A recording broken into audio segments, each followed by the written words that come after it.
It's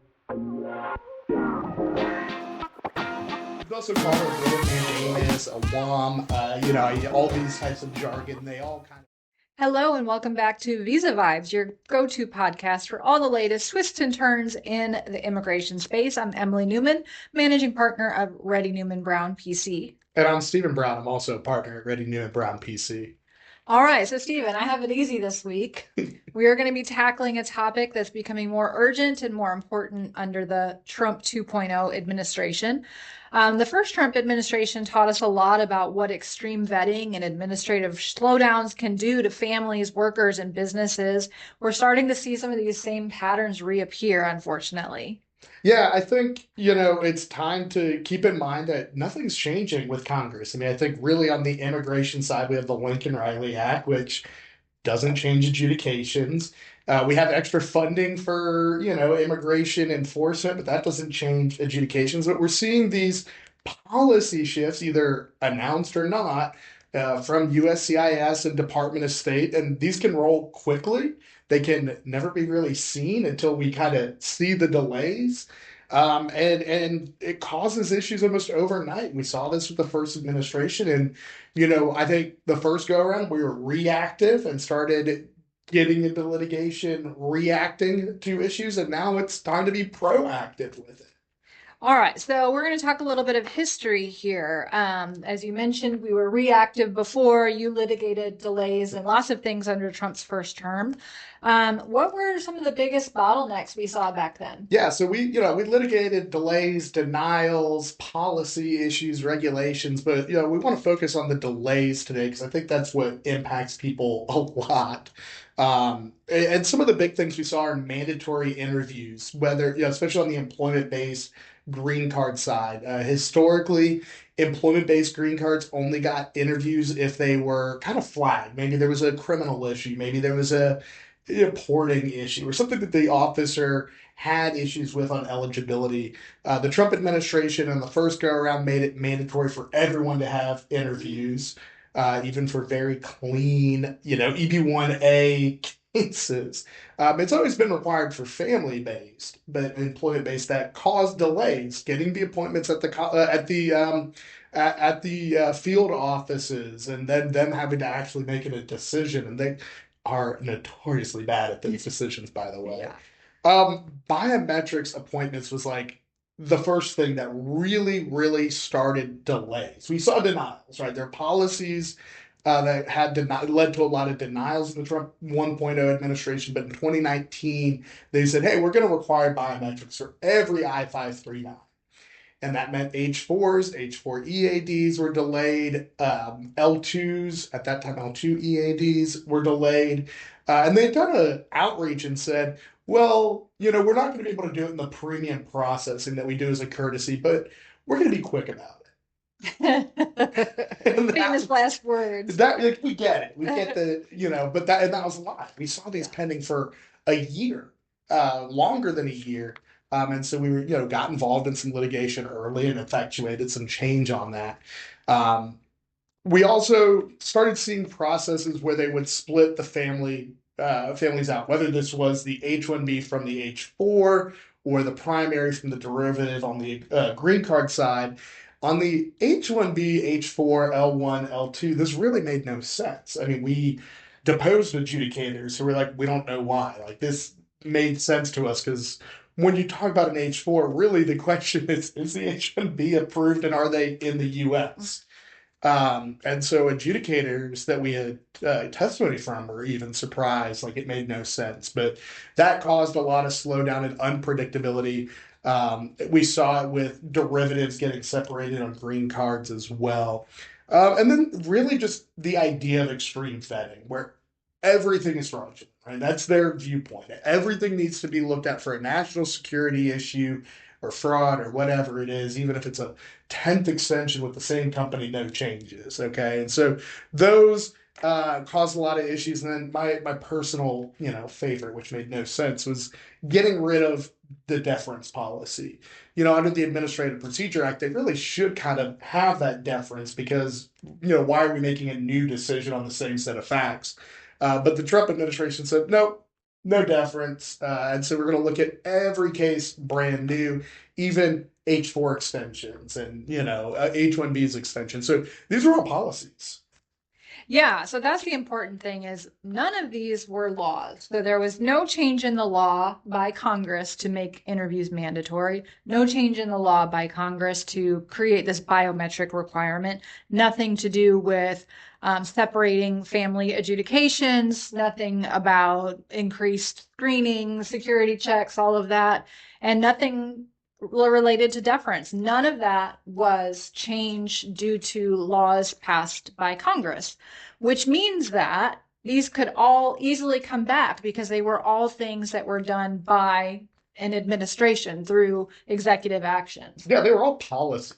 Like they were, this could happen Friday. We used to famously have Immigration Friday on Trump 1.0. It's like all the bad news came at like 3 o'clock Friday. Yeah, that was sometimes, and we're getting ready to start seeing some of that again. What's our forecast for Trump 2.0? What changes have we been seeing so far? We've already seen some. The Dropbox interview waivers or visa renewals basically going away. I mean, there's a couple categories, but for the most part, it's gone. And that is a huge lack of efficiency. That's a huge bottleneck because now people have to go in, get appointments at the consulate where they have to physically go in, do this really pro forma interview that's, 3 to 5 minutes where they're not looking at evidence, they're making a judgment call right then and there about how you present yourself. But getting those appointments and stuff, and then we see an increase in administrative processing usually because they don't have time, right, to do these adjudications. I mean, I talked to an individual yesterday who been pending for 18 months with an H-1B. No criminal issues, no company issues, no visa issues, just stuck in this black hole. And the more we have a mandate to do these in-person interviews, we're going to see that. There's talks, maybe I could see, we've seen more biometrics requirements for criminal issues. Are they going to reinstate it for the I-539? We know Stephen Miller doesn't like H4 EADs. And how do you kill a program that you can't go through on the regulation side? Well, you just slow it down. And that's what we were in court for the first go around. We're seeing more delays on green cards. We're seeing now H4 EADs are still going fairly well, but we see some that are getting onto that long side. And so, when I told you about let's do this topic, it's let's get ahead of it. Let's not wait until, oh my gosh, I've been out of work for 6 months. Like let's be, on top of it, because now we have that tool. Yeah. We're ready to go. Yeah, and I think another area where we're starting to see longer processing times is advanced parole again. Yes. I think the posted processing time is now at 11 months for a simple travel document. Well, it's a 7-page form that's mostly blank. Yeah, and I checked the mail that we got in this week, and all of the advanced parole approvals we received this week were filed more than a year ago, 13, 14 months.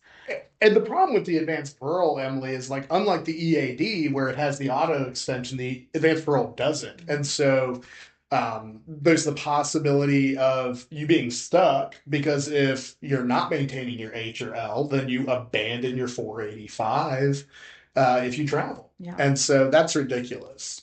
All right. So here's where your expertise comes in, Stephen. And for people who might not know, delay litigation is the way that we can overcome some of these obstacles. So what exactly is delay litigation and when should someone consider it? Yeah, so we do the vast majority of our litigation for delayed cases under the Administrative Procedure Act. And the Administrative Procedure Act requires agencies to act in a reasonable amount of time, essentially. It's also called a writ of mandamus, a WOM, all these types of jargon. They all kind of are the same, different causes of action, but very similar. It's a way to ask a federal court to jump in and say, this delay is unreasonable. It's having negative impact on me. There's certain factors courts look into called the track factors. What has Congress said? What is the agency said? What's, kind of the impact that it's having? Stuff like that. Is there, bad faith happening? And we can bring these cases and it's not hey, you have to approve it. I always tell clients that we can compel a decision. And you might not like that decision. If you come in and say, I have 30 felonies and all sorts of immigration fraud, I want to sue on a delay case, we can. You'll get a denial. But we can sue to effectuate that decision. A lot of people, Emily, have this mistaken belief, and I have this, two mistaken beliefs I have to deal with every time we talk about. Number one, retaliation. A lot of people think, whether it's a company or whether it's an individual suing, we're going to get retaliated against. And the answer is no. Like, one, it's illegal. Like, for full stop. Two, never seen it at all. We've had cases in very contentious litigation.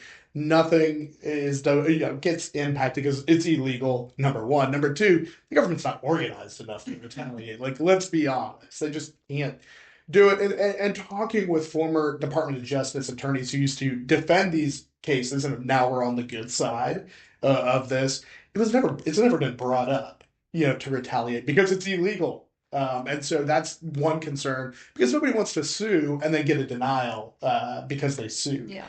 But that doesn't happen. And the next one that I always have questions on is, well, I'm within the posted processing time. You said the advanced paroles are around 11 months, and they've been pending 6 months, and so they're like, we're getting antsy, we want to travel, but it's not 11 months. It's not outside the processing time. This is a myth. The Administrative Procedure Act focuses on reasonableness, and there's a good case out of the Sixth Circuit that we put into every single one of our lawsuits. It was a U visa case done by one of my colleagues that I work with a lot on these cases. And they say we find it unhelpful to fixate on the posted processing times because it says little about the reasonableness. And their quote was, we aren't going to compare. We find it unhelpful to compare snails against snails in a snail's race. Basically, if the agency says it takes 100 years to do an advanced parole, that doesn't mean it's reasonable. So what reasonableness is going to look at is what's going on in the agency and your impacts. Are you losing work authorization? Or you can't travel, or you can't go to school? You can't do whatever it might be. You're at risk of not getting your green card because of these lengthy delays. We're going to look at a number of factors to make these decisions. All right. So, what kind of cases do you think can benefit from delay litigation the most? Yeah, so we've done a lot. We've worked with U visas and EB-5s, I-526s. So really, if your immigration case is delayed and you're kind of getting antsy, we've done it or can do it. But let's talk about some of the common ones you and I see: H4, H4 EADs, and L2s. Now, like I said, we're seeing good processing time. They're not bad. They're getting to the long end when they get separated out sometimes, but it's not the year long, 9 months, 12 months, 16 months, I remember. But we can certainly, those kinds of cases be a little bit of aggressive because these are very simple forms. USCIS says it takes like less than an hour to do these two things. It's very little time. We've done cases on the 485s, when you're current, and you've been waiting over a year, maybe a year and a half, depending on the situation. We've brought those cases where there's risks of retrogression. There's all the stress. And, right now we're seeing this debate as, you're in a period of lawful presence, but you're not in status. What's going to go on with NTAs? I think it's even more important to get a timely adjudication on your 485. Well, you haven't seen anybody get an NTA that's just waiting on their green card, other than one weird H-1B revocation one, but it's a debate that's being had. EADs and advanced paroles for the pending 485, these are the most ministerial things I think we deal with. And there's no reason they should be taking 11 months. These are very short, very minor forms that shouldn't, especially when we're talking about renewals of these issues. Now, one we see, these are less simple cases. Visa applicants with 221Gs and administrative processing. Now, this gets a little weird because the case law is all over the place. There are judges who just look and say, well, Section 221G of the of the Immigration and Nationality Act says visa refusal, and so if it's been refused, we can't do anything. Consular non-reviewability applies. There are some judges that said, "Wait a minute, you're still working on this. There's still something being done. It's not a final decision. So yeah, we're going to look at reasonableness, and it is all over the places with judges. But I think if you're getting to a certain point where it's been 6 months, when it's been a year. I mean, the gentleman I talked to yesterday, 18 months for his 221G. Like that's insane. There's no way that's reasonable. Uh, FOIA request is kind of my personal like pet project on these. A files go pretty quickly, but if you ask for data, if you ask for policies, if you ask for anything like that, they never meet the 20 business days, or they can extend it to 30 business day processing time. Never. In fact, I'm representing an attorney right now who had a couple pending from like 3 years ago that he'd forgotten about. And they're like, oh yeah, we forgot. Yeah, we'll start processing these at 500 pages a month. So FOIA is there for litigation. We can be very aggressive with that because it's very strict deadlines, but each case is going to be unique. I mean, I like to have calls with everybody. Let's talk about it. There's pros and cons of delay litigation in terms of whether it's good for you. I mean, cons are worst case we get the lawsuit kicked, and that's not going to have any negative impact on your case. But if you've been waiting 3 months, maybe it's too early. But if you've been waiting 9 months, maybe we can go, or maybe, hey, we're going to see something soon, on this kind of based off of trends. So happy to have that conversation with people. You mentioned we both talked about advanced parole taking 11 months now. Didn't they institute a filing fee for advanced parole EADs last year? Yeah, so what definitely. What do they do with those fees if they can't process the application? And that's the idea of immigration fees are to fund adjudication and timely adjudication. So like, there's no excuse. All right, so let's go a little bit deeper. Talk about what are the actual signs you look for in a case to decide whether you're going to recommend litigation or not. Yeah, so we want to be able to tell a story, right, from our end in the complaint. We can all talk about how bad the government is and the system's broken and all that, but what's personal to the individual is going to make that story. So are you facing job loss if the work authorization isn't approved in time? I mean, you can't work without authorization, and that has significant professional as well as personal impact, losing income out there, or being unable to pay bills. Like that has a significant impact that judges tend to recognize. If it impacts your daily life, we see some of these, especially I-539s not being able to renew their driver's licenses. That's a major impact. You're stuck now at home and can't go anywhere. Or maybe it's causing you just like this anxiety of stress or whatever. The long green card delays, I think, are good ones, especially when the retrogression of the upgrade, downgrade, all that. The visa bulletin goes forward, goes backward, goes upside down. But if your priority date's current, like my recommendation is like push it. Like I want people to get their green cards and don't stop worrying about checking the dang visa bulletin every month. Advanced parole delays, are really interesting because you cannot travel. I know there's policy out there that says H and L's, you can do it. And that's totally fine. But for outside of that, you can't travel. And if you've been married to your adjustment of status, you can't travel without abandoning it. Now H's and L's have to go for visa stamping with a mandatory interview. Right. So even if you do have your H or L status, but if you don't have the valid visa stamp and you need to travel, you either have to wait for an advanced parole, or you're stuck waiting for an interview slot that you might not get, or stuck in the administrative process. It might be January that you get that interview. Yeah. If they could just take like this little 7-page form that most of it's blank because it's like 3 pages of how do you qualify, like check boxes.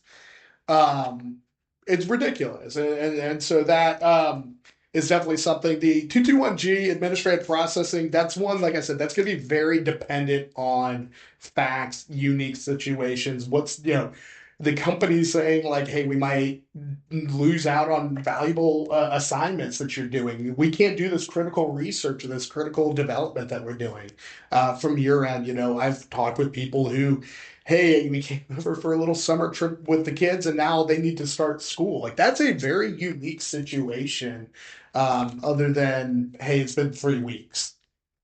All right, so let's talk about planning a little bit, planning for potential litigation, planning for these potential delays. If you want to avoid the delay or at least be ready for the delay, what are some of the things people can do? Yeah, typical tone you and I have with whether it's this podcast, whether it's our firm, live or whatever, file early.